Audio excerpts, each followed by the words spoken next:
वैसे तो राजनीति पे कुछ नहीं बोलना चाहिए, क्योंकि भाई आज कल का जो माहौल हो चुका है उसके हिसाब से राजनीति पे कुछ बोलना भाई बहुत बड़ा इशू बन सकता है। तो फिर भी थोड़ा से बात कर लेते हैं। और बात इसमें है कि मैं किसी भी पार्टी का बड़ाई या किसी पार्टी का बुराई नहीं करूँगा। जो वर्तमान समय में चल रहा है उसी पर थोड़ा सा बात करूँगा। अगर आप लोग सहमत हो गए तो वीडियो को लाइक शेयर कमेंट कर देना। अस्सलाम वालेकुम दोस्तों, मेरा नाम है ताज मोहम्मद।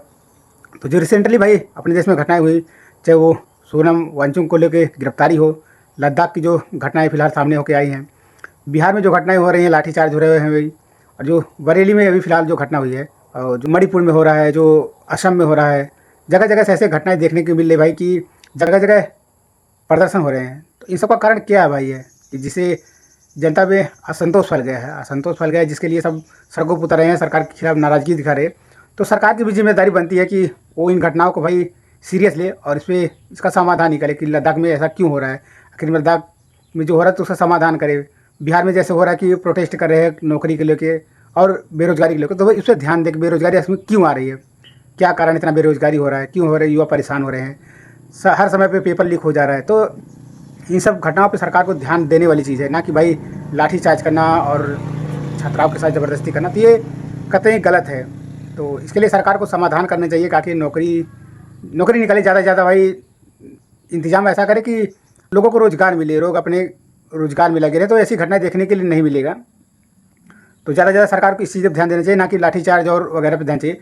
मणिपुर की जो घटना है, मणिपुर में क्या हो रहा है, मणिपुर में जो आज 2 साल से ज़्यादा 1.5-2 साल हो गए जो भी टाइम हुआ, तो वहाँ पे प्रदर्शन बहुत ज़्यादा, 2 समुदाय के बीच में झगड़ा हो रहा है। तो सरकार को उसमें मध्यस्थता कुछ करना चाहिए, जिसके हिसाब से कि वहाँ की जनता में संतोष फैले और जो वहाँ पर अशांति हो शांति में बदल जाए।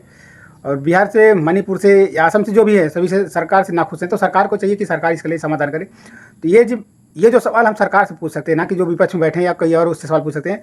तो बहुत लोग को इस पर भाई जलन होती है कि आप सरकार से सवाल क्यों पूछ रहे हैं। तो सरकार से सवाल ही पूछेंगे भाई, क्योंकि जो समय में सरकार हम उनसे सवाल पूछ सकते हैं, ना कि जो विपक्ष में लोग बैठे उनसे सवाल किया जा सकता है। तो हर बार यही होगा, अगर आज सत्ता में अगर भाजपा तो भाजपा से सवाल पूछेंगे, अगर कल सत्ता में अगर कांग्रेस है, अगर कांग्रेस के साथ भी ऐसी घटना होती तो हम लोग जाहिर सी बात ये सवाल कांग्रेस से ही पूछेंगे, ना कि भाजपा से पूछेंगे।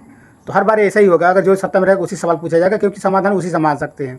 किसी चीज़ का समाधान हो, नौकरी का हो या मतलब सुरक्षा व्यवस्था को लेकर होगा, तो हम तो सरकार से ही सवाल पूछ सकते हैं, ना कि भाई विपक्ष से सवाल पूछेंगे। विपक्ष डायरेक्ट जवाब देगा, हम लोग भाई सत्ता में नहीं है, तो जाहिर सी बात है सत्ता से पूछना है। तो इसमें छोटा सा एक उदाहरण है, अगर आपको कुछ चाहिए होता है, आपके घर में अगर कोई मुखिया है तो आप अपने मुखिया से मांग सकते हैं, ना कि पड़ोसी से कोई चीज़ मांगेंगे। तो इससे में ऐसे ही चीज़ है, अगर हमारे पास कोई समस्या है तो हम अपने देश के प्रधानमंत्री से बोलेंगे या देश के जो जिम्मेदार होंगे उनसे मांगेंगे, ना कि जो मतलब जो बाहर बैठे उनसे मांगेंगे। तो जाहिर सी बात है उन्हीं से मांगेंगे। इस तरह के सवाल में किसी को भड़कने की ज़रूरत नहीं है, क्योंकि भाई ये सत्ता है, ये हमेशा परिवर्तन होते रहता है। आज किसी के हाथ में है तो कल दूसरे के हाथ में होगा। तो ये हमेशा चलता रहेगा। जो आपसी जो भाईचारा उसको बना के रखिए, ना कि भाई अगर कोई सवाल कर रहा है या कोई अपने धर्म को लेकर प्रदर्शन कर रहा है या कोई वगैरह वगैरह कुछ भी कर रहा है, जैसे रोजगार के लिए कर रहा है या दो समुदाय के बीच में जो झगड़ा उसके लेकर कर रहा है, तो उसका समाधान करना चाहिए, कि ना कि उस पर टिप्पणी करना चाहिए, ना कि गलत वो करना चाहिए। तो इन चीज़ों से बचना चाहिए, क्योंकि सरकारें आती जाती रहेंगी और ऐसे सरकारें से भाई हमको सवाल पूछने का हक है। सवाल आप लोग भी पूछिए, अगर कोई गलत हो तो उससे पूछे, ना कि भाई जो गलती पर सवाल पूछ रहा था आप उसके विरोध मत खड़ा होइए, ऐसा मत करिए। जो सवाल पूछ रहा है सवाल का आप लोग पूछिए, आखिर बेरोजगारी इतना क्यों है, जीडीपी क्यों गिरी हुई है, हमारे देश में नौकरियां क्यों नहीं मिल रही है, और जो भी पेपर और लीक क्यों हो रहे हैं, ये सब कारण क्यों है, आखिर ऐसा क्यों हो रहा है भाई। इन सब पे सवाल पूछना भाई, कि आपस में लड़ने से क्या फ़ायदा भाई। सरकारें हैं, आज मान लो भारतीय जनता पार्टी की सरकार है, भाजपा की सरकार है, तो कल कांग्रेस की बन सकती है, किसी और की भी बन सकती है, आम आदमी पार्टी बन सकती है, सपा की बन सकती है, किसी की भी बन सकती है। तो सरकार आती जाती रहेंगी भाई। सरकारों से हमको लेना देना नहीं, हमको आपसी प्रेम भाव बना के रखना है और एक दूसरे के साथ होकर चलना है। तो देश में ऐसे ही चलना है भाई, कि देश को एक साथ लेके चलना है, ना कि एक दूसरे को बांट के चलना है। और मैं ये वीडियो किसी के सपोर्ट में नहीं बना रहा हूँ, किसी या विरोध में नहीं बना रहा। ना भाजपा को मैं विरोध करता हूँ, ना भाई कांग्रेस का विरोध करता हूँ, ना कांग्रेस का समर्थन करता हूँ, ना भाजपा का समर्थन। मैं किसी का समर्थन नहीं करता हूँ।